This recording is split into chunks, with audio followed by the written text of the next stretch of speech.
Tonight, we have two stories involving unfamiliar houses. The first, detailing a college student's time at his roommate's family's house. It may sound innocent, but we quickly find out it is anything but.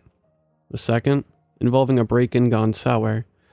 A huge thank you to the authors who have allowed me to share these stories with all of you. Please be sure to drop a like and comment if you enjoy. If you have a story of your own, it can be sent to reddit.com/r/slumberreads. Enjoy the video, and as always, I hope you all have a great night.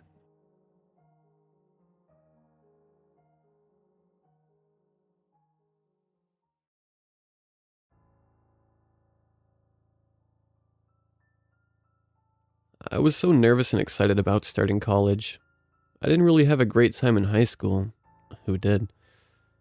I didn't have a lot of friends and, God, I hate talking about myself like this.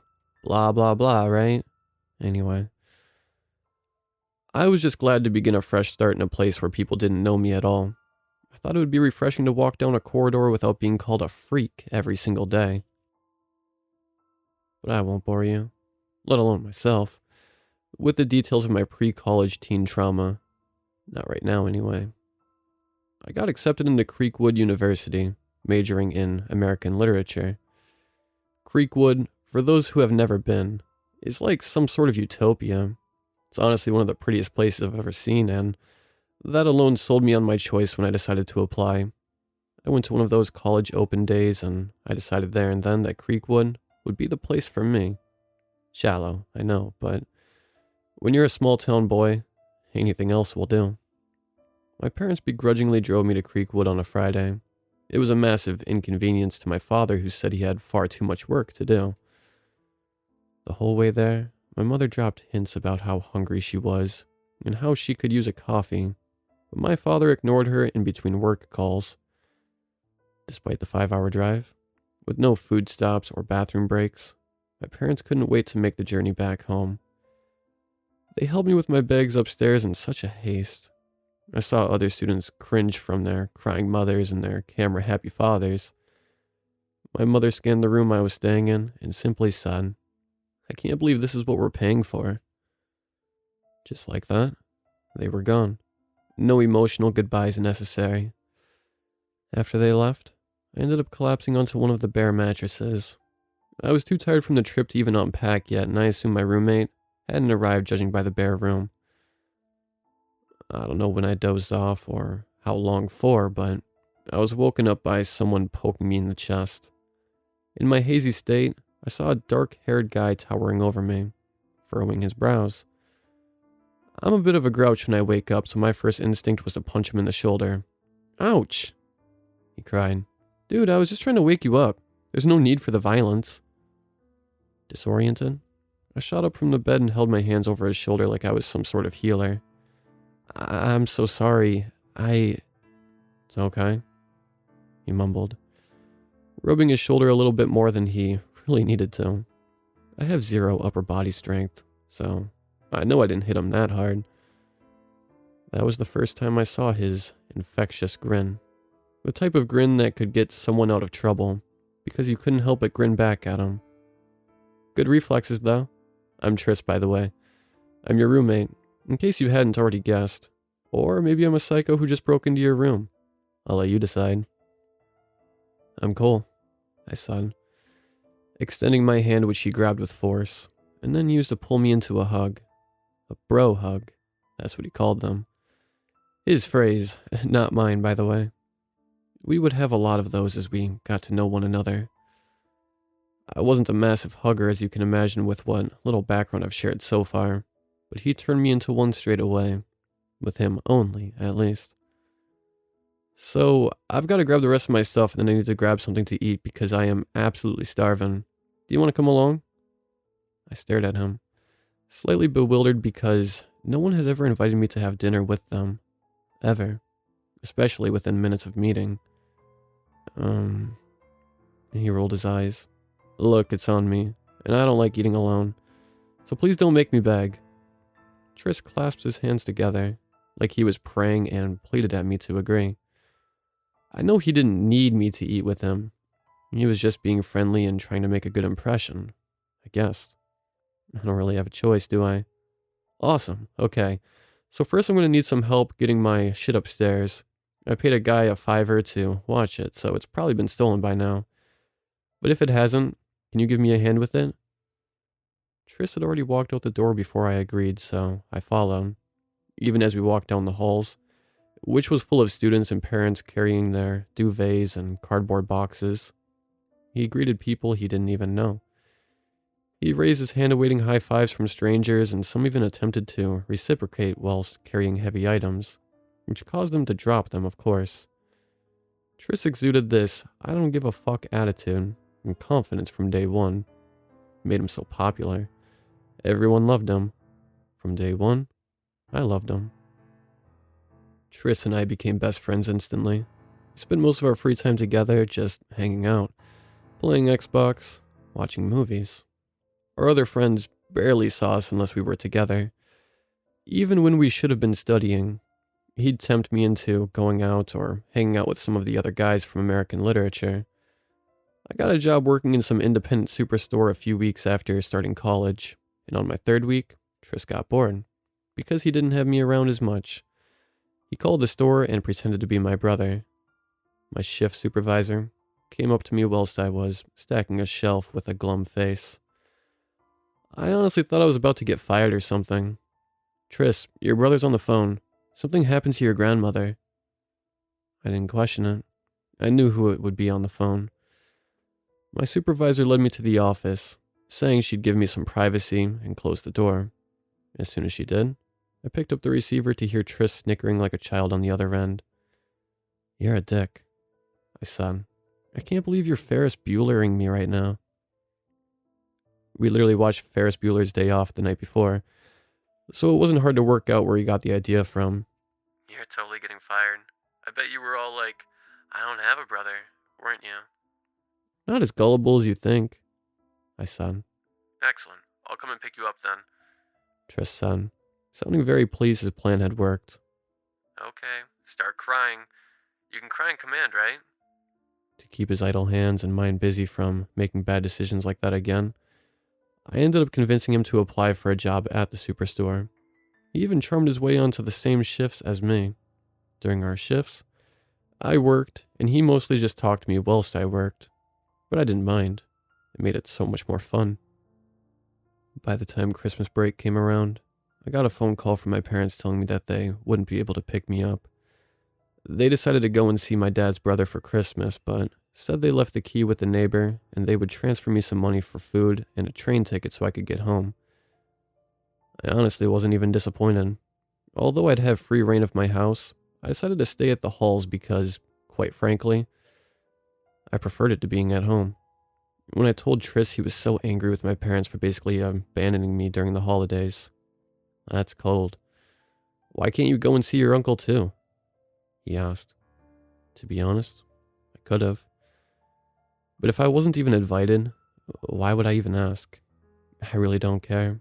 I hate Christmas anyway, and I'd rather just stay here. There's a couple of people who are sticking around. Plus, I can work more shifts and get double time, so... It was very rare that Triss got pissed off. I could tell he was not only angry, but upset. He knew I didn't have a close relationship with my parents, and he just couldn't fathom why. If I'm telling the truth, I couldn't exactly pinpoint a reason myself. Then I'm staying with you, he said abruptly. No, please, you can't do that. Your parents will be heartbroken. He shrugged, furiously grabbing his dirty clothes and socks off the floor and throwing them into the basket. Something I usually ended up doing for him, but he didn't know what to do with himself. His emotions were all over the place. I'll invite them here. I'll even cook them dinner. Can you even cook? I asked. No, but I'll do it anyway because I'm not leaving you here by yourself. In the end, Triss's parents insisted we came to them for Christmas. No questions asked and no excuses. That was their response when Triss told them I wasn't going home. I also think it was so he didn't burn the halls down by attempting to roast a turkey. I was so overwhelmed and I went into the bathroom to cry. Whilst I was in there, Triss knocked on the door. Dude, I shouted. acting like I was doing something other than just sitting there. "Sorry," he whispered behind the door, "but I just wanted to say I'll make sure you have a good Christmas with us. I'm really happy you're coming with me. You'll love my parents, and my house is huge, and there's so much to do. And it's, honestly, Cole, I'll make sure it's the best Christmas you've ever had. I love you, bro." I'm not a crier, but this sort of generosity was a lot to handle for me. I wasn't used to it, and I'd never experienced it before. Not like this. "Me too," I said behind a cough to clear the chokehold inside my throat. There was a silence between us. I wiped my tears away, and I could have sworn I heard him sniff away some of his own. "Anyway, can you hurry up? Some of us need to jerk off too." And just like that, he was back to good old Tress. Most of the other students had already gone home by December 18th. It was so strange to be in the common room when it was so quiet. But there were still a few students who stayed there for the holidays. Myself and Triss weren't leaving until the 23rd, and I wanted some extra cash, so I put myself down to work up until then. Although Triss didn't need the cash, he took on the same shifts too. The night before we were due to leave, we had the night off, so I made sure we were all packed and ready for the morning, so we could just chill out for the evening. Although I was immersed in this weird documentary we were watching, I noticed that Triss was staring into space rather than watching it. He had been since I put the documentary on. "What's wrong?" I asked him. Snapping out of his trance, he turned to me and gave me a half-assed smile. "Nothing." "Triss." He put his hand on my shoulder and gave it a little rub. "I'm just happy to have a friend like you." "Brother," I said, correcting him. He nodded, even though I wasn't convinced that was what he was thinking about. But I left it at that. It took him several minutes before he went back into a trance again. I couldn't sleep that night. I was so anxious about meeting Triss's parents and staying in their house. Well, it was an estate, actually. I just felt awkward spending Christmas with people I didn't know. Sure, I know I'd be with Triss, but I know his family were well off, and I had all these perceptions about how they would act or be. Boy, was I wrong. Triss drove us to the Warner estate early the next morning. It took us about 3 hours, and of course, Triss made the journey fun with a playlist full of 70s and 80s tunes he could sing badly to. He loved music, especially from those decades. Triss lived in a town called Silver Oaks, which I had never heard of. It was an artsy town, apparently, that thrived on farming and old money. The outskirts contained huge country houses and a lot of oak trees. I spotted an old radio tower that looked down on the town from the woods. The whole area looked picturesque due to the heavy snowfall. "Impressed?" Triss asked, grinning at me. "Something like that," I said. "This place is absolutely stunning." "Don't let the postcard image fool you. Some weird shit happens here." "Like what?" "We're just up ahead. Brace yourself."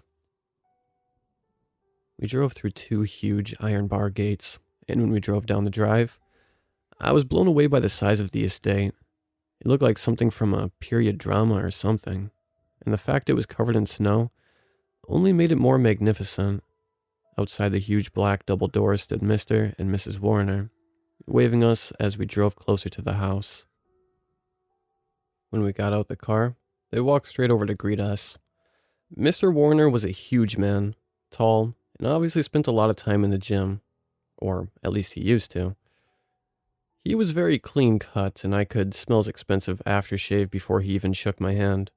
"Cole, we've heard so much about you." "Yeah, we're so happy you'll be spending the holidays with us," Mrs. Warner said while she embraced Triss in her arms. I'd never seen anyone as beautiful as Mrs. Warner. She reminded me of a model in one of those mother's magazines. I noticed how surgically pristine her makeup was, and how there were no flyaways on her long dark hair.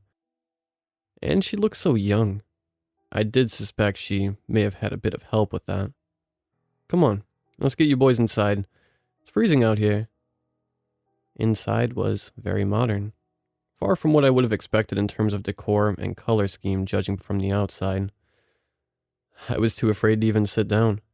There was a lot of ceiling to floor length windows in the living room, and it was painted in neutral tones that somehow didn't make it feel bland. It was very homely, accompanied by an already lit fire. I caught Tris looking at me, and he seemed so happy to see my mouth wide open reaction. Make yourself at home. I'll take our shit. He stopped mid-sentence when Mrs. Warner raised her eyebrow at him. Sorry, our stuff upstairs. Tris and Mr. Warner disappeared with our duffel bags up the huge staircase at the front of the house. I still couldn't bring myself to sit down. Plus, Mrs. Warner didn't move from where she stood. She stared at me with a warm smile. But it was a smile that made me feel awkward, so I broke the ice. I can't thank you enough for this. Letting me stay here, I mean. It was very kind of you. It's no trouble at all, she said as she approached me. I had the strangest feeling when she rubbed her hand on my shoulder. The gesture made my heart pound, not because it was awkward, but because it was something my own mother had never done. He thinks of you as family, and any family of Tristan's is family to us too. I nodded. I feel the same way. He's family to me too, I mean.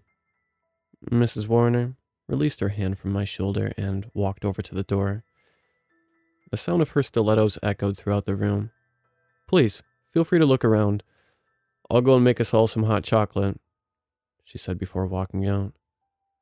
I took in the room on my own, and as wowed as I was by everything so far, and as welcoming as the Warners had been, I still didn't feel at home.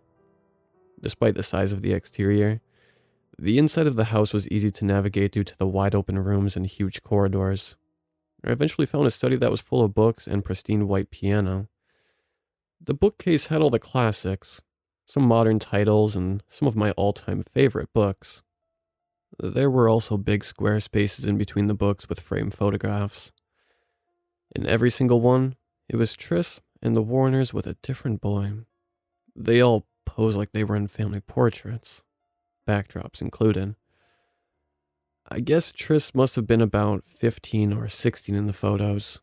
He didn't look any different, other than his hairstyle varied with each photo. I figured he must have gone through a lot of phases as a teen. How did I guess he would be in here? I jumped back to see Tris leaning against the door frame. He grinned like an idiot, getting a kick out of the fact that he scared me. Pretty impressive collection, huh? Impressive is one word for it, I said. This is immense. He walked over and pointed to a copy of Dickens' book. That's a first edition. Cost my dad a pretty penny. He wasn't showing off. He knew I loved stuff like this. I couldn't even imagine how much. So who are all these guys in the photos? I asked. Tris cringed. So embarrassing. So my parents always insisted on taking in exchange students when I was in high school so I could learn other languages and about other cultures. They weren't even through the school program. They were university students. My parents also insisted we had our photos taken together. God, that's so adorable, I said, pointing to a photo of Tris with some emo hairstyle, which earned me a middle finger in return. I counted up the photos and there was at least 12 of them. Do you still keep in contact with any of them? Through Facebook with some, but mostly no. To be fair, they only stayed for like 3 weeks at a time, and we didn't really talk much after that. I don't even know why my parents bothered to keep the photos up. Tris sighed, examining the pictures, almost like he was seeing them for the first time. Hey, I've not even shown you my room yet. Come on. Tris practically dragged me out of the room and across the hall, which had a circular window in the center that reminded me of the famous Amityville house. Tris's bedroom was absolutely huge with a super king-size bed, an ensuite bathroom, and a mini living room area. It was at least 4 times bigger than our dorm room. So, bedroom options, he said, clapping his hands together. You can either take one of the guest rooms, my sofa pulls out into a bed, or you can share with me. It's up to you. I don't even know what to say.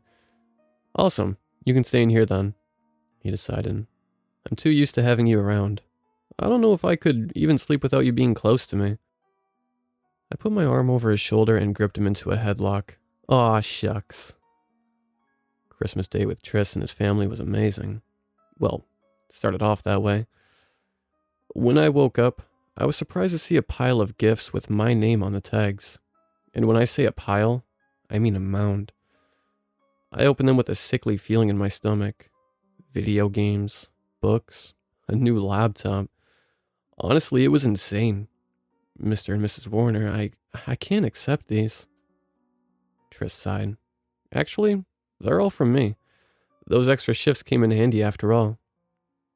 I felt bad then. All I got him was one video game. One he'd actually got for me, too. I didn't know what to say. Tris, this is... Yeah, I love you too, he said, wrapping his arm around me while Mr. and Mrs. Warner smiled at us admirably. The atmosphere was like something I had never known. Mr. and Mrs. Warner cuddled up together, Tris with his hair all matted, ripping through presents like an actual child on Christmas morning. Not to mention the Christmas songs that played in the background and the sweet smell of spiced apple that filled the room, or the size of the tree that rested in the corner, decorated like it was for a window display. I was so used to Christmas morning being short and sweet. My mother would be in the kitchen making dinner. My father would sit working on his laptop. When I opened my presents, there was never any joy from either of them. They just saw it as a box they felt they needed to tick. I did, at least. That's how it always felt. Later on, I stepped outside to call my parents and wish them a happy Christmas. It was my mother who I decided to call. Knowing that she would actually pick up, my father was always ignoring my calls or texts. Merry Christmas, I mumbled when she answered. You too, she said, distracted. Did you get into the house okay? I frowned. I told you I was spending Christmas with Tris. Didn't you get my messages? There was a long pause on the phone. Why are you inconveniencing someone else? You could have just come home. We were going to surprise you tomorrow and come home and cook you dinner. For God's sakes, Cole. It's not my fault you didn't read my messages. I'm sorry, but I didn't exactly want to sit at home alone with a frozen lasagna. Do you know what? Merry Christmas, Cole. She hung up. I threw my phone into the snow, wanting to scream, to hit something. Her reaction didn't surprise me. Somehow I knew she would ruin this day for me. She always did, one way or another. Is everything okay, Cole? I turned around to see Mrs. Warner standing by the back door with a cigarette in her mouth, cuddled up in a black mink coat. I didn't even hear her come out, and I wondered how long she had been standing there listening to my conversation. She noticed my eyes immediately drawn to her cigarette. They both think I've quit. Our secret, okay? I nodded. Of course.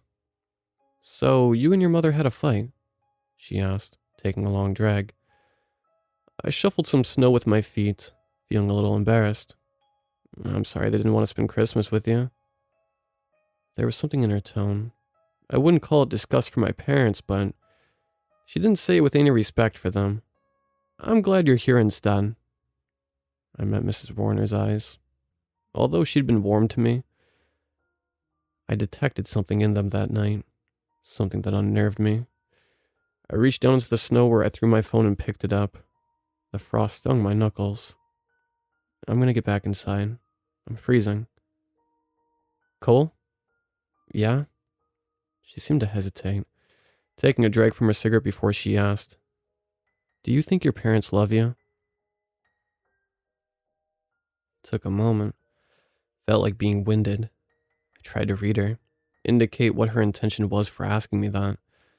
As blunt as she had, there was no regret in asking her question. That was clear. She crossed a line, and Mrs. Warner knew it. I could tell by the way her expression didn't change. Excuse me? I mumbled as I marched past her and made my way back into the house. I spent the rest of the evening watching some TV. Mr. and Mrs. Warner cuddled up together on the sofa together and laughing at the unfunny parts of whatever it was we were watching. Can't even remember. I was glad when Tris suggested we go upstairs to do our own thing. He managed to sneak up a bottle of wine for us to share.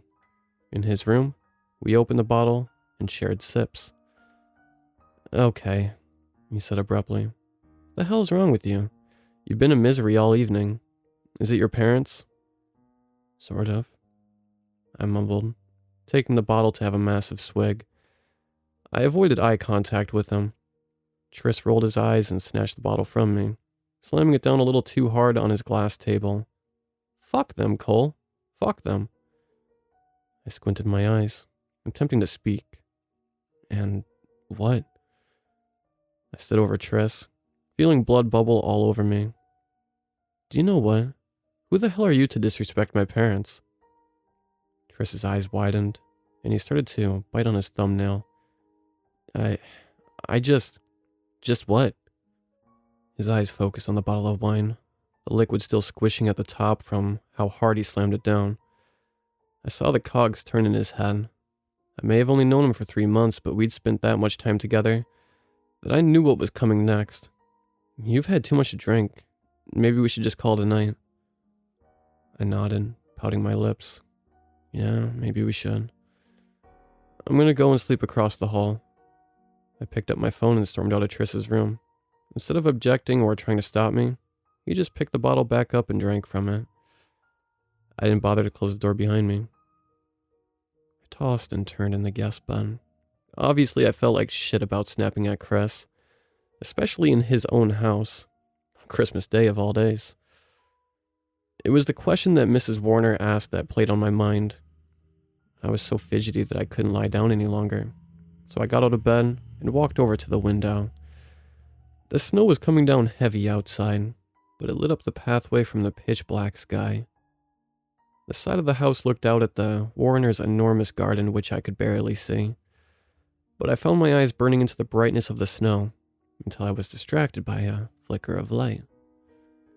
It seemed to be a flashlight moving about near the bottom of the gardens. I knew the Warners usually hired help to maintain it, but I didn't see anyone else on the estate. I assumed they would have gone home for the holidays, but no. There was definitely someone down there. It was hard to make out what they were actually doing due to the heavy snowfall. I waited near the window long enough to see the flashlight coming up the path towards the house. The closer the figure got, I thought it was Mrs. Warner, with a big, black fur coat. She had a hood over her head and a shovel in her hand, but when I noticed the white hair that snapped into the snowy wind, it was hard to make out, but it was an older lady who struggled to keep herself upright. My initial thought was that it may be Triss's grandmother, but he had never mentioned having one, and even if he did, why would she go that far down into the garden at night? I got close to the window to see how much more I could make out of this older woman. The closer she got to the house, the more I could just about see, and noticed she was not holding a shovel, but in her other hand was a black bin liner that seemed heavy judging by how she was pulling herself forward. She stopped in her tracks all of a sudden, and slowly she bent her neck up and stared right up in my direction. Her face was undetectable, indescribable in the dark, shielded by the black hood, but the way she craned her neck up to my window told me she knew she was being watched. I only got a quick glimpse of her shadowed face before I jumped back right from the window so I wasn't detected, but I feared it was already too late for that. She definitely saw me. I waited anxiously for about a minute before I looked down again. She was gone, but the snowy path below was covered in black spots from where she had walked. They could have been footsteps. It was hard to tell without any light, or something from the trash bag. I remember how I felt a queasy ball in my stomach. It took over me all of a sudden. I told myself that it was because of everything that had happened that evening, but what it really was seeing that woman in the garden. It didn't make sense. It didn't feel right. It was my first indication that something was very wrong at the Warner estate. I woke up the next morning with an arm around me. All I had to do was look at the chewed down nails to know it was Triss. The moment I raised my head, he tightened his grip around me. I tried my best to escape, but it was useless. He was actually quite strong. Nope, he said. We're hugging this one out. Technically, we're cuddling this one out, and actually, you're suffocating me. Okay, we're cuddling this one out then. I shuffled away as he got closer. That's fine and all, dude, but your morning wood is literally poking into me. Oh, come on, like you haven't seen it before. I started laughing. Right, but I've never felt it, and I don't think I want to start now. He giggled as I managed to wriggle out of his grip. I'm sorry, he said. Sorry, too. A lot of bottled up emotions, you know? This was my first Christmas away. Cole, you don't have to explain it to me. That's why we're friends. Brothers, he corrected. Tris stretched out on the bed, unwrapping himself from the duvet. His exaggerated pose reminded me of a commercial for memory foam or something. This bed is really comfy. Did you sleep all right? I remembered the woman in the garden and how it took me ages to sleep after. About an hour after seeing her, I couldn't keep still and I had to look out the window again. The snow had covered over the marks on the path. Tris, do you have a grandmother? I had, he said. I never met them. Outside it was bright. The snow had stopped falling but covered everything. In the daylight I could see how far the gardens extended. What I failed to see last night was there was a graveyard at the back of the estate. I found it unusual, but I assumed generations past would have been buried there. It wasn't particularly big, but I tried to replay the events from the night before, and that was where I first saw the flashlight moving about. Are they buried out there? Tris screwed his face up. Morbid much? Sorry, I just assumed. Tris got off the bed and stood beside me at the window. That graveyard is ancient. Nobody's been buried there for years. My parents bought the estate from the family who owned it some time ago. It's pretty grim, I know. Apparently this place was the definition of American Gothic before my mom remodeled it. My parents wanted to get rid of the graveyard, but they're kind of superstitious. I saw someone, an old woman, I think, out there last night. Tris shrugged. You sure you weren't dreaming? No, I definitely saw her, I said. I could tell by Tris's face he didn't believe me, and he showed no sign of knowing who it could have been. I had no reason to believe he was lying or hiding something away from me. You know what? Forget it. I was probably a little drunk. Tris smiled and gave my shoulder a light bump with his fist. It's beautiful out there, isn't it? He said, turning his attention back to the gardens. I joined him and scanned over that graveyard one more time. Breathtaking. I took a shower in the guest room and Tris went back to his room to do the same. When I emerged out of the bathroom in nothing but a towel, I was surprised to see Mrs. Warner sitting on the bed. She sat with such a disciplined poise. Legs crossed, hands rested on her knee. Mrs. Warner, I yelled, using my hands to cover up my upper body. Good morning. She didn't return the greeting. Instead, she smiled. I'm sorry to disturb you unannounced. I felt I should apologize for last night. I didn't know what else to do, other than sit in the armchair and hug the cushion to conceal my bare chest. Couldn't it have waited until I was dressed? I thought. Instead, I said, Oh, don't worry about it. Her face was blank. Something about her body language, her tone of voice, everything about her was totally different this morning. She even looked tired. A little less perfect. I know that's a shallow word to use, but she didn't seem like the same woman. She eventually raised herself up from the bed, and her warm smile returned. Cole, I just want you to know, I suffer from insomnia and I get a bit restless. So if you were wondering what I was doing outside in the middle of the night, I was just taking a walk. So it was you, I said. Mrs. Warner cocked her head and frowned. Who else would it be? I hope I didn't scare you. No, I said, shaking my head. I just thought it was someone else, that was all. Well, there's only 4 of us here, she said as she twisted a strand of her dark hair, which seemed dull that day, with her polished finger. It was almost as if she was trying to draw my attention to it. It only made me think of the white hair I saw on her last night. In fact, I was still convinced it wasn't even her at all. Even in the dead of night, there was no mistake about it. It was someone completely different. Mrs. Warner and I stared at one another in silence for a few seconds, but it felt like an eternity. She finally broke it when she said, "I'm gonna make us all some breakfast." She opened the bedroom door to leave, but stopped before exiting the room. She didn't turn to face me. "I'm sorry again if I scared you." And then she disappeared down the corridor. The sound of her stilettos echoed through the wing. As soon as she left, I closed the door and locked it. Despite our little chat on Boxing Day morning, things weren't awkward between me and Mrs. Warner. She didn't make them weird. She carried on without even a cautious glance my way. It was nothing but smiles and laughter. It ticked at the back of my head all day long. How she felt the need to say anything to me at all if she wasn't hiding anything. Of course, I never questioned her about the shovel or the trash bag. Why would I? It was her house, after all. Tris got extremely drunk that evening. We were in his bedroom and he hadn't slowed down all day. I'd never seen him drink like that before, and it was apparent that he couldn't handle it. After he threw up in his bathroom, I helped him into bed. I removed his sweater, trousers, and socks for him so he could cool down.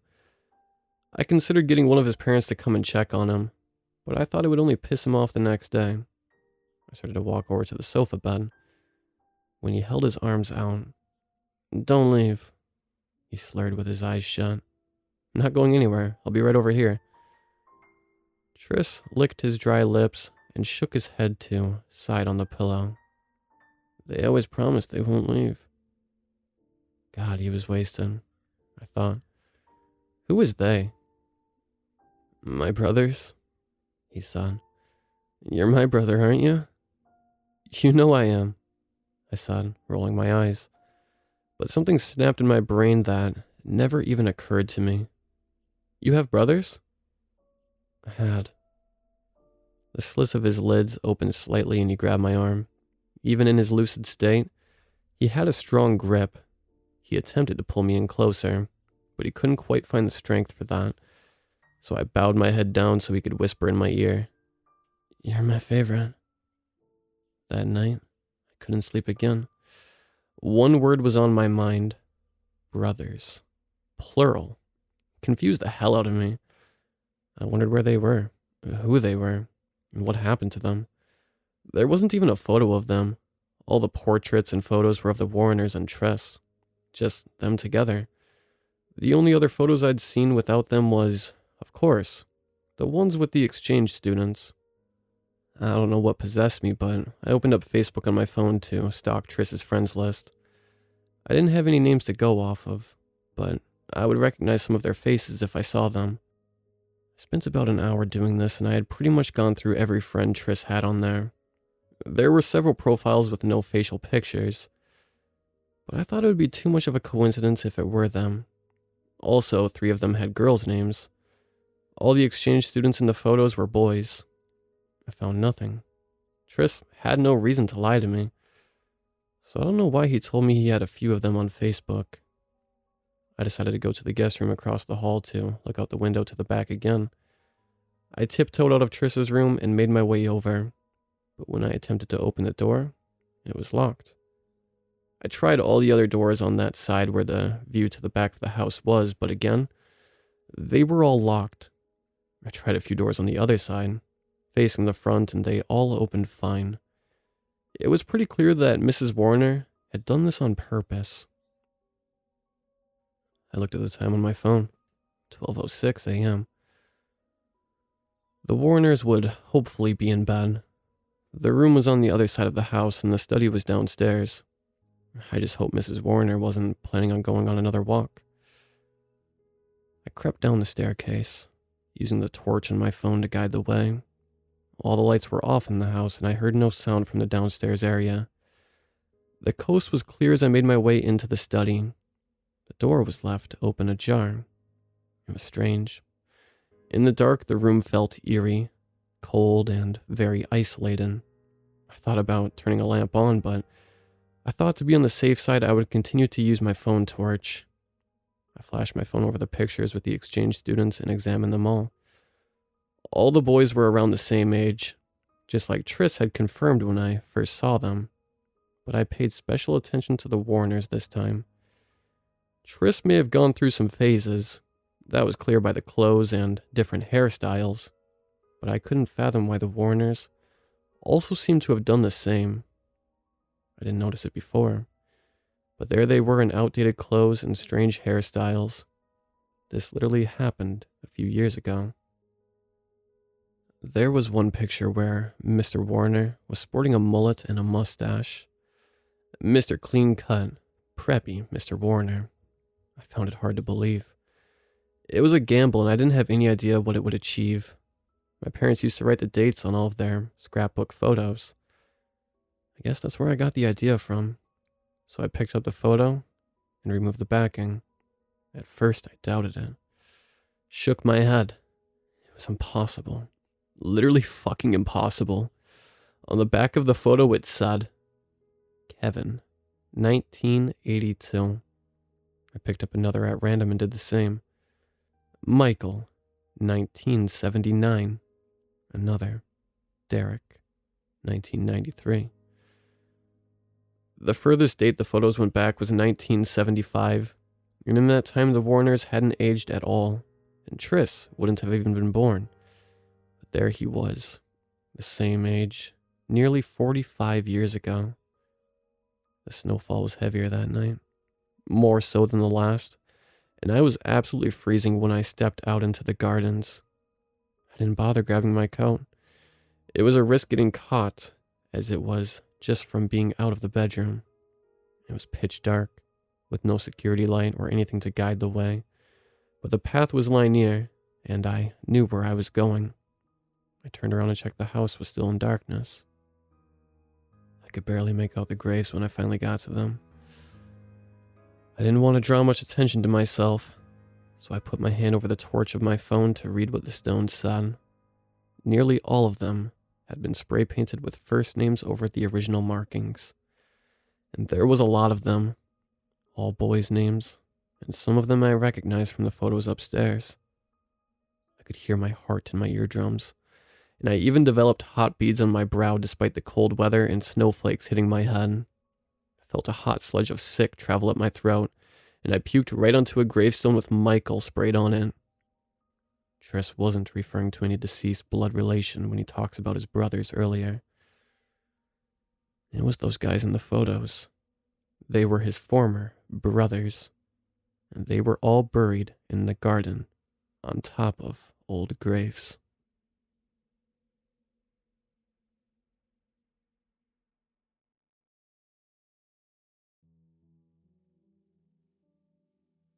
Casey should be telling you this story, but I'm the only one who made it out of Mrs. Birch's house. We should have left her alone, never tried stealing her hoard of stuff, though Casey and I didn't have a choice. For me, her brother, Seth. It began with needing a job.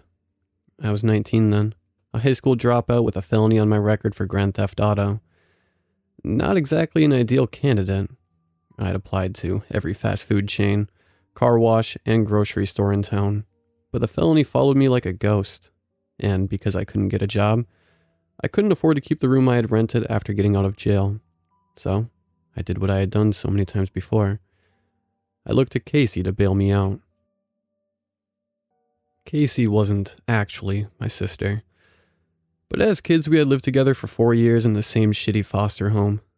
4 years I've mostly blocked out, except for the parts with Casey in them. She was only 3 years older than me, but the closest I ever had to a mother, shielding me from our foster parents and remembering my birthday each year. We stayed in contact after Casey turned 18 and moved out of the house, but then she had a baby and didn't have time for anything else.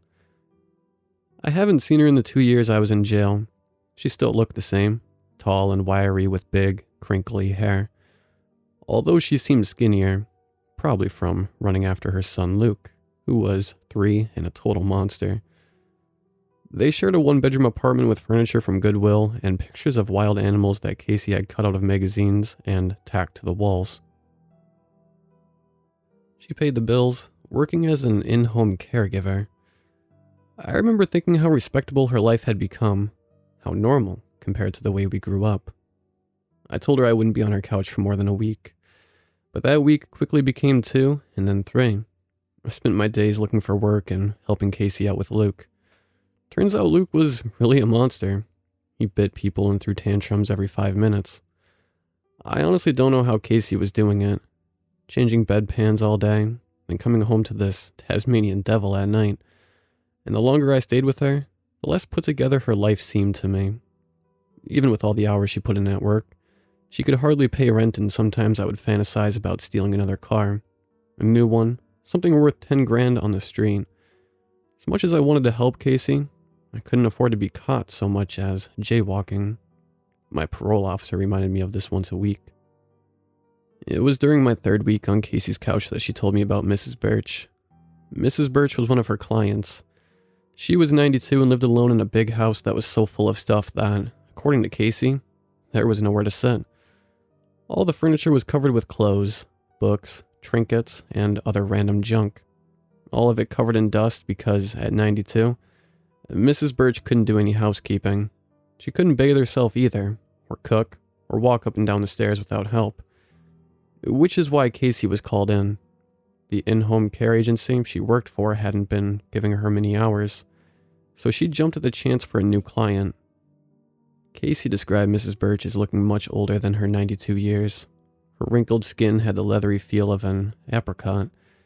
She never spoke, and it wasn't clear to Casey if Mrs. Birch could hear, but her eyes were, in Casey's words, intense. Casey suspected dementia, but there was no mention of it in the health record she was given, and Mrs. Birch didn't seem to be on any medication. Casey was assigned to work with the old woman for 3 hours a day. The work was standard: preparing meals, doing laundry, bathing Mrs. Birch, but every step Casey took was hampered by all the clutter in the house. It wasn't until her 2nd week there that Casey took a closer look at the clutter. The first thing she noticed was an old teacup.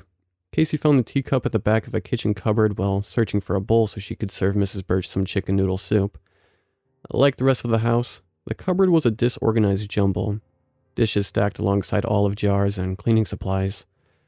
But eventually Casey found a bowl, and behind it, the most exquisite teacup she had ever seen. She rinsed the dust off the teacup, marveling at the figures painted in gold on its side. Angelic cherubs, seated in a carriage being pulled by lions. The entire inside of the cup was gold too, as if it had been filled with the same rich gold leaf paint that decorated the outside. With her patient's soup starting to boil on the stove, Casey quickly snapped a picture of the teacup on her phone before returning it to the messy cabinet. She did a reverse image search on Google later that night, after putting Luke to bed, and learned that the teacup had been made in Germany in the early 1800s by a company called Meissen Porcelain, famous for their bone china, which Casey was delighted to learn was made out of actual animal bones. The company's trademark, 2 crossed swords, is considered one of the oldest trademarks in the world. A cup just like it was selling on eBay for $1,950. Casey, of course, had no way of knowing if the teacup was real or a knockoff, but it was enough to make her curious about what else Mrs. Birch had lying around the house. So the next day, while once again heating up the old woman's lunch, Casey inspected more of her dishes. A lot of it was pretty standard, the kind of stuff you'd find at Target, but here and there were cups and plates bearing the Meissen trademark, along with other antique-looking porcelain. Casey told herself that the old woman wouldn't mind, that she might have been flattered to know that someone, if only her lowly caregiver, was appreciating her fine china. On the other hand, if the condition of her home was any indication, Mrs. Birch herself wasn't fully appreciating it. Priceless, museum-quality pieces were wedged in next to tacky beer stains and Tupperware. Thousands of dollars worth of dishes, and no one seemed to care that it was there. Over the next few days, Casey began to explore the rest of the house, little by little, always well under the guise of preparing lunch. Lunch was usually canned soup or a frozen TV dinner, so Casey rarely had more than a few minutes to look around. Mrs. Birch never slept while she was there. It didn't take long for Casey to realize that the whole house was full of treasures. In the living room, draped over the back of a dusty, fainting couch, she found a beautiful, heavy dress that looked like it was made of rusty fish scales. She took a picture of it and later found an exact match for sale at an online auction house. The dress was going for $2,750. It was from 1920s France, and the rusty fish scales had once been beautiful sea foam colored sequins. It really is such a shame. I remember Casey saying about the dress's neglected condition. Casey was really into fashion, even if she couldn't afford to dress the way she wanted. One of the strangest things Casey found at Mrs. Wood's house was a music box. She found it on top of a dresser in one of the house's 3 bedrooms, half hidden in a tangle of Christmas lights. Like so much of the contents of Mrs. Birch's house, the music box was beautiful but neglected. Its dark carved wood was inlaid with some kind of white stone in a floral pattern, so intricate that Casey said it made her dizzy to look on. A thick vine wove through the flowers, forming an incomplete circle. But then, as she looked closer, Casey saw that it wasn't actually a vine she was looking at, but a snake. Each scale was its own, impossibly small piece of emerald stone. Casey didn't realize at first that the box played music, and so she was surprised, opening the lid by the loud, rusty jingle that came trickling out. She slammed the box shut, afraid that Mrs. Birch would hear, but not before she caught a glimpse of what was inside, something small and glittering. It caught the weak light falling in through the drapes, flashing for a moment before Casey closed the box. She considered opening it again, telling herself it was unlikely that Mrs. Birch would hear, or that she could hear, period. But then she heard the microwave beeping in the kitchen and went to serve the old woman her shepherd's pie. Later that night, after Luke was asleep, Casey and I stayed up talking about what she had found. Who was this woman? We wanted to know. And why did she have all that stuff? All our internet searches revealed that Mrs. Birch was not on social media and had 0 online presence. Plenty of people with her name, at least as printed on her file from the in-home care agency. But none appeared to be the Sarah Birch we were looking for. None of it made any sense. She lived in a not-so-great area, so she probably wasn't rich. What would happen, we wondered, when sooner or later, probably sooner, if we were being honest, the old woman died? There was no emergency contact listed on her file, and Casey never saw any pictures of family members, or other signs that Mrs. Birch was anything but alone in the world. It was sad, we said. We told ourselves we felt sorry for her. But then, whatever strange and intriguing life she had led, it was clearly behind her now. Wasn't Mrs. Birch too far gone to care what happened to her stuff? None of Casey's attempts to talk to her resulted in more than a blank stare. Neither did she seem to notice when Casey read to her or pulled up old-timey songs for her on YouTube. Even eating seemed more like an automatic response for Mrs. Birch than a conscious choice. All of these things Casey and I discussed that night, as if excusing in advance the shameful plan forming inside each of us. It was Casey who said it first. Mrs. Birch probably wouldn't miss that teacup, she said. I had been thinking the same thing, only bigger. It sounded to me like Mrs. Birch wouldn't miss any of it. The cup, the dress, the music box, and whatever glittering thing it held inside. When she died, the state would probably try to locate a living relative, and if they couldn't, some lucky cleaning crew would be sent in to haul out all of her stuff. And who knows how many priceless relics those cleaners would throw away before noticing that the place wasn't your average hoarder's den. The more I thought about it, the more convinced I was that Casey, and myself, had been presented with an opportunity we would be stupid not to take. After all, it didn't seem like I was ever going to get a job, no matter how hard I tried. So I convinced Casey to let me do it. Let me be the one to go into Mrs. Birch's house and take her things. Should anyone be caught, let it be me. The one whose record would never be clean anyway. That way Casey could say she had no idea I was going to rob the place. All she had to do was leave the back door unlocked. I told her I would let myself in while she was with Mrs. Birch. I wouldn't be greedy, only taking things that obviously weren't being used, like the teacup, the old French dress, and maybe whatever was in the music box. I'll admit that I had become very curious about the music box with the emerald snake. Casey was reluctant at first, but then we started talking about all the things we could do with the money we'd make selling Mrs. Birch's stuff. Casey and Luke had never been on vacation. Now she'd be able to take him anywhere she wanted. They could go to Disneyland, and she could get a new car to replace the one that was always breaking down on her, and move into an apartment where she and Luke could have separate bedrooms. As for me, I could enroll at the local community college. I had gotten my GED while I was locked up, but always assumed college was out of reach. Now I imagined the kinds of jobs I'd be able to get with a degree. Maybe I would be an English teacher. The next day, just before noon, I rode shotgun as Casey drove us to Mrs. Birch's house. We didn't talk much on the drive, but I knew Casey was nervous by the way she kept pulling out her eyebrows. A tic of hers I remembered from our time living with the Wilsons. We decided I would wait in the car for 20 minutes before going into the house, at which point Casey would be giving Mrs. Birch a shower. The running water would cover up the sound of the door when I entered and exited, just in case Mrs. Birch wasn't as deaf as we thought.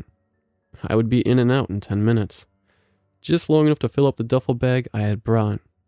I wasn't worried about it. I was about to tell Casey that she shouldn't be worried either, that everything would be fine when suddenly, as we approached Mrs. Birch's house, I realized that she lived in the same neighborhood as our old foster parents, Dora and Fred Wilson. It surprised me that Casey hadn't mentioned this. Just the reminder of Dora and Fred, of that time, was enough to plant dread in my gut. I tried not to think of them as we pulled up in front of Mrs. Birch's house. The house was gray on the outside and had bars on the windows, as did most of the homes in the neighborhood. A single, scraggly tree poked out of a dead lawn. All of the windows were dark. I set my watch for 20 minutes and watched Casey go inside, reminding myself of how confident I'd been just a few minutes ago, how sure I was that nothing could go wrong. But now I was fighting down panic. My instinct was to stay in the car until Casey finished work, and then drive back with her to her apartment. But when I thought of what was waiting for me there, no money, no prospects, I forced myself to get out of the car, walk around the house, and enter through the back door. Inside was even worse than Casey had described. I found myself waist deep in cardboard boxes overflowing with empty bottles and cans, rusted silverware, coat hangers, clocks, and God knows what else. Stacks of newspapers formed mazes on the floor. I found the teacup in the kitchen cupboard, just where Casey had said it would be, then began looking around for other valuables. I took a few plates and an ancient-looking bowl, wrapping them up in the newspaper I had brought for this purpose while, in the background, I could hear Casey giving Mrs. Birch her shower. "Time to wash your hair." I remember Casey chirping over the sound of water as I navigated a labyrinth of outdated TV sets and radios. I was in the living room now, looking for the old French dress, but this was all taking longer than planned, so I gave up on the dress and headed for the room with the music box. Along the way, though, I couldn't help but peek inside a glass-fronted cabinet filled with dark glass jars. The cabinet's door creaked lightly as I opened it. I took down a jar, unscrewed its lid, and tried to figure out what I was looking at. It appeared to be a ball of hair, tangled strands of various colors, some curly, some straight, all too long to come from any animal I could think or imagine. The second jar I opened was full of teeth. One glimpse of their long, yellowing roots was enough to make me feel sick. I returned the jar to the shelf. Something was wrong here. I had known it the second I walked in the door. The house smelled like a cave and had the weird, charged feeling of a church. I had to get out of there. And yet I had come all this way. I had a duffel bag full of stolen dishes. I decided I might as well find out what glittering thing my sister had almost seen inside the music box. Following the directions she had given me, I waded through the overstuffed living room and down a short hall. My chest burned with fear. Casey had told me that Mrs. Birch was basically immobile, that she needed a stair lift to go up to her bedroom, and yet I was afraid of her, and of her house.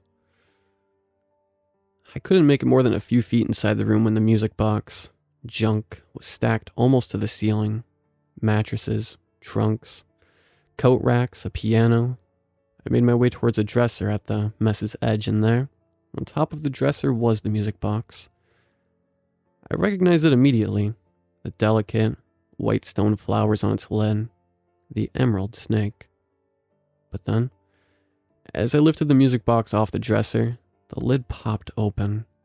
A rusty jingle blared out from the box. I slapped the lid shut. Had Mrs. Birch heard? Would she suspect someone was in her house? Jamming the music box into my duffel bag, I spun for the door. Just about to leave, but something stopped me. Casey screamed. It sounded like she was dying. I ran for her, pushing my way through the clutter. The house hadn't looked especially big from the outside, but the inside was packed as tightly as intestines.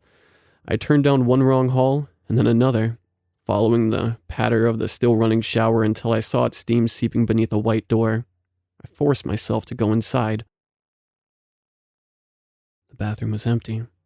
A gray shower chair stood in the tub, water pelting its plastic seat. I smelled strawberry shampoo and saw the open bottle on the back of the toilet. Casey must have been here just moments ago, bathing Mrs. Birch, who would have been sitting in the shower chair. But now there was no sign of either of them. I went looking for Casey. My legs shook as I crept out of the bathroom, then nearly gave out with relief as I caught sight of her at the end of the hall. She was walking slowly away from me, about to turn a corner. I wanted to call out to her, but was afraid of whatever had made her scream, so I ran after her, reaching for her as I watched her curly hair disappear around the corner. Just as I turned, I heard a quick cascade of footsteps at my back and whipped around to catch the tail end of movement. At the time, I thought my eyes were playing tricks. There's no way that could have been Mrs. Birch I saw, naked and dripping, skin sagging, spine curled but movement still young, and quick as she darted from behind one pile of junk to another. I turned and ran after Casey now, not to save her, but for her to save me. Rounding the corner, I slammed into a tower of crates and was nearly crushed as they came tumbling down. "Casey?" I called again, but she kept walking away like she didn't hear. I followed, slowed by the mess that somehow didn't slow Casey. I watched her navigate the maze of crates, clothing racks, and dressers overflowing with glimmering jewelry. She turned into a room just ahead, and as she did, I caught sight of her face. It was totally blank, her lips slightly parted, the same dazed expression she used to get as a kid whenever she watched TV. "Casey?" I pleaded. I followed her into the dark room, losing sight of her for a moment as my vision adjusted. The mess in this room was even denser and more broken down. I fought my way through it. The sharp coils of a broken mattress clawed my arms like the branches of a tree. I saw a gramophone on top of a microwave with gilded Easter eggs spilling from its horn. By the time I spotted Casey, she was across the room, still with her back to me, walking away. She was about to walk out through a second door on the other side of the room. She turned into the corridor I recognized from when I first entered the house, and yet the corridor seemed to stretch further than I remembered, reaching into the dark far end of the house, with the front door far down the other end. How big was this place? Casey moved down the corridor, leaving the door behind her. "Wait," I sobbed. "Casey, stop." Where was she going? Just then, another rush of footsteps approached at my back. Maybe if I had known who or what was behind me, I would have tried to fight. There was plenty in reach that I could use as a weapon. A lamp, a bottle, a vase. But I was too afraid to turn around. Afraid it was the old woman. Mrs. Birch's horde of possessions grew denser the deeper I followed Casey into the house. I held out my arms like a sleepwalker. My fingertips brushed the cloudy edges of Casey's hair, but I stumbled over a chest on the floor, and she drew ahead. "Listen to me," I implored. "Please turn around." It occurred to me that this wasn't the first time I had been chased by someone scary and unknowable. Though when that person had been my foster mother, there had always been Casey to protect me. But now, Casey was ignoring me, and I had never felt so lost. The house seemed endless, or maybe it was just how slow we had to move. Eventually, the detritus grew so thick that the narrow corridor between it was like a tunnel. Ahead of me, Casey sunk to her knees and began to crawl. Several feet behind her, I did the same. Spears of light cut through the junk here and there, like a barrel used for target practice, illuminating Mrs. Birch's overstuffed, broken down mess. I heard the sound of breaking glass before I felt the pain in my palms and knees. I felt blood, warm and wet, and lifting my knees, crouched ahead on hands and toes the way I only ever had in dreams. Like an animal, I pictured Mrs. Birch following my trail of blood. Wriggling beneath a broken desk, thought I heard a flutter of wings. And soon after, the tunnel opened up into a cave-like space in what must have been the center of a room. Here the light was so dim that all I could see were the shapes of junk that had fallen apart and melted back together into a room-sized nest arranged around a cleared spot of floor. It was here that Casey finally stopped. I watched her kneel on the floor, still turned away from me, her head tilted forward, curtaining her face with her hair. "Casey, please, we have to get out of here." I grabbed her shoulder and tried shaking her out of her strange state, but she didn't look up. Just as I went to pull her to her feet, I heard the same light patter of steps swirling closer than ever before. They passed so close, I felt the old woman's hot breath and smelled of flowery rot, and I knew that she was in the room with me then, Mrs. Birch or whoever she was. But when I looked around the room, though, I saw no one but Casey, kneeling on the floor. I wish I could say I dragged her out of that house, but the truth is that I saw something then that I couldn't face, and I cowered on the floor, edging back from the room on all fours. Now, I remember very little of the way back, a desperate clawing toward the light of a window, only to remain trapped by metal bars. I remember following the walls, eventually finding a door, screaming for help. But before all that, before I left Casey kneeling on the floor, I looked up to see the one who had been following me through the house, the one I couldn't face. She was an old woman, perched on bent legs, atop a splintered wardrobe up near the ceiling. She was naked, her pale flesh spotted with age, her blue eyes burning at me from deep sockets. She opened her liver-colored lips then, and a voice that belonged to a much younger woman floated out of Mrs. Birch's throat. Sharp, but rhythmic. The language wasn't one I'd heard before, full of unfamiliar sounds, as her strange words flooded the cramped den. Weaving around Casey, the skin on her arms and neck brightened, reddening, as if she was sitting inches from a roaring fire. Blisters broke across her glowing flesh, her hair singed, and tears streamed down her cheeks as she burned.